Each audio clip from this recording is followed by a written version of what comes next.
Doctor BR Ambedkar Konaseema జిల్లాలో MDU vehicles ఆపరేటర్లు ఎవరైతే రాష్ట్ర వ్యాప్తంగా 9600 అలాగే డాక్టర్ బిఆర్ అంబేద్కర్ కోనసీమ జిల్లా వ్యాప్తంగా సుమారు 360 వెహికల్స్ మరి రేషన్ సప్లై చేసి ఇంటింటికి సప్లై చేసేటువంటి రేషన్ వెహికల్స్ ఉన్నాయి.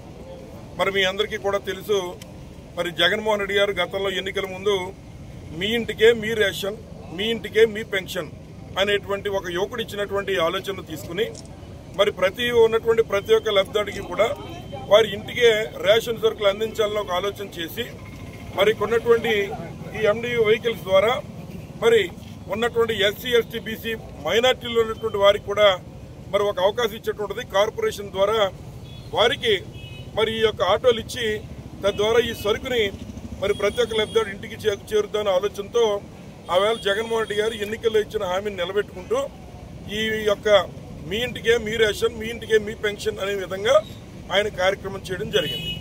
సరే, తదుపరి వచ్చినటువంటి కూటమి ప్రభుత్వంలో మరి ఏదైతే నారా చంద్రబాబు నాయుడు గారు మరి ఒక రకమైన ఫ్రస్ట్రేషన్లో ఏదైతే ఇచ్చిన హామీలను అమలు చేయలేక అలాగే ఈ యొక్క ప్రజా పంపిణీ వ్యవస్థను చూసి మరి జగన్మోహన్ రెడ్డి గారి పేరు వస్తుందనేటువంటి ఆలోచనతో వారందరినీ కూడా ఇవాళ జగన్మోహన్ రెడ్డి గారి మీద కక్ష తీర్చుకోలేక ఈ రోజున ఉన్నటువంటి ప్రజానీకం మీద అలాగే ఈ ఎండియు ఆపరేటర్స్ ఎవరైతే అంబేద్కర్ కోనసీమ జిల్లా వ్యాప్తంగా సుమారు 350 మంది ఆటోలు ఉన్నాయో వారితో పాటు ఉన్న హెల్పర్స్ ఈ రకంగా ఒక 25,000 మందికి మరి లబ్ధి చేకూర్చేటువంటి కార్యక్రమాన్ని ఇవాళ ఉక్కుపాదంతో తొక్కుపెట్టేసి మరి ఈ నెలాఖరు నుంచి మీ యొక్క వెహికల్స్ మాకు వద్దని ఆయన చెప్తున్నారు. నేను అడుగుతున్నా నారా చంద్రబాబు నాయుడు గారిని, ప్రజల యొక్క రక్షణ చూడడానికి ఇవాళ మీరు ప్రభుత్వంలో ఉన్నారు, ప్రజలకి మంచి పరిపాలన అందించడానికి ఇవాళ మీరు ప్రభుత్వంలో ఉన్నారు. మీ దగ్గరికి వీళ్ళందరూ వస్తే మీ నోటితో మీరే మరి చెప్పారు ఏమని, మేము IVRSL సర్వే చేస్తున్నాం, ఈ సర్వే చేసిన దాంట్లో మీరు 78% మరి చక్కగా పనిచేస్తారని ప్రజల యొక్క అభిప్రాయాలు మాకు వచ్చాయని. మరి 78% ప్రజలు మరి ఎండియు వెహికల్స్ మరి చక్కగా చేస్తున్నాయనేటువంటి ఆలోచన మీరు వచ్చినప్పుడు ఇవాళ ఎందుకు ఇంత అర్ధాంతరంగా మరి ఉరివేసేటువంటి శిక్ష పడినటువంటి ఉరివేసిన ఖైదీని కూడా ఆఖరి కోరిక అడుగుతారు. కానీ ఇవాళ ఉన్నటువంటి ఎండియు వెహికల్స్ వారిని కనీసం ఈ ఆలోచన ఏంటి అనేటువంటి మాట కూడా అడగకుండా నిర్దాక్షిణ్యంగా ఇన్ని కుటుంబాలను రోడ్డును పడేసే కార్యక్రమం చేస్తున్నారు. నిన్న మొన్న చూసాం, చంద్రబాబు నాయుడు గారు ఇల్లు కట్టుకుంటూ ఉన్నారు, సంతోషమే. కానీ ఇంతమంది కొంపలు కూల్చి మీరు కట్టే ఇంట్లో మీరు సుఖంగా ఎలా పడుకుంటారని అడుగుతున్నాం. ఇంతమందికి ఉపయోగపడేటువంటి రేషన్ సరుకులు ఇంటింటికి వచ్చేటువంటి రేషన్ ని అందివ్వడంలో మీకు వచ్చిన ఇబ్బంది ఏంటని చెప్పి సందర్భంగా అడుగుతున్నాం.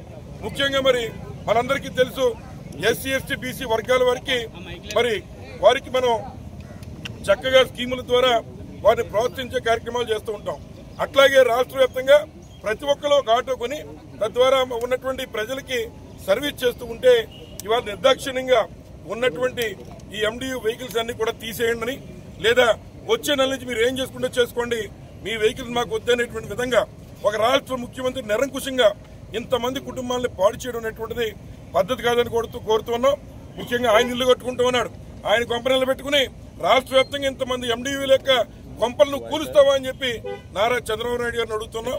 ఇవాళ ఇక్కడికి వచ్చిన ప్రజానీకులను కూడా అన్ని పార్టీలకి సంబంధించినటువంటి వారు స్వచ్ఛందంగా ప్రజలు ఇబ్బంది పడుతున్న ప్రజల కోసం అన్ని పార్టీల నుంచి వచ్చి మరి ఎండియు వెహికల్స్ ఎవరైతే మరి రేషన్ డీలర్లు రేషన్ కోసం వెహికల్స్ ఉన్నారో వారికి మద్దతుగా ఇవాళ ఇక్కడికి వచ్చేటువంటి కోఆర్డినేటర్లు కానీ మేము కానీ అందరూ కూడా వచ్చి మరి వారికి మద్దతుగా నిలవడం జరుగుతోంది.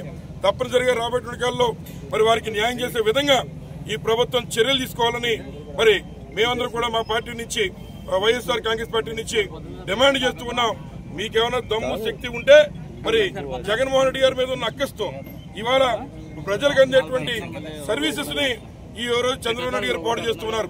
మొట్టమొదటిగా రేషన్ వ్యవస్థను పాడు చేస్తూ ఉంటే మరి రెండోదిగా ఆరోగ్యశ్రీ వ్యవస్థను కూడా పాడు చేస్తూ ఉన్నారు. ఇవాళ ఏ హాస్పిటల్లో కూడా మరి ప్రజలకు అందే సేవలు ఎక్కడ కూడా అందట్లేదు.